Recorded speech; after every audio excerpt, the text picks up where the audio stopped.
Hi, this video is the demonstration of the FUE donor scar. This is harvest over 2,500 hair graft, more than a year follow-up, and this is shaved with a clipper with our gar. Result vary from one individual to another. The benefit of the FUE is less invasive with minimal scar, and you can shave your head really short. There's no techniques are perfect. The downside of FUE, the cost is more expensive. The number of graft we can do is less than the FUT. FUE can go starting around 2,000, 2,200, and you can go up to 3,000 sometime. On the other hand, the FUT, the strip method, we can go 35 to 6,000 graft.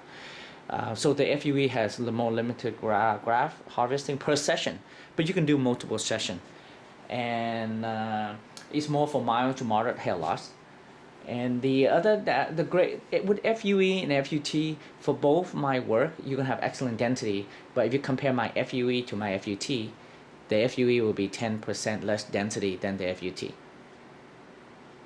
On the other hand, the FUT, the strip method, will leave you a linear scar. It's more painful, more invasive than the FUE. Healing wise, they're both 1 to 2 weeks. The FUT maybe 1 or 2 days longer. But the benefit of the FUT, the strip method, is cheaper. It can move more grafts, so that's why it's more for advanced hair loss. The FUT more for and it grows 5 to 10% better density than the FUE. 5% is 5 to 10% is not a big deal, big difference. So this is the demonstration of the FUE donor scar. Tiny dots of scars scattered throughout the back like a mosaic pattern. Over 2,500 hair graft, completely shaved with a clipper with our gar, and more than a year follow-up.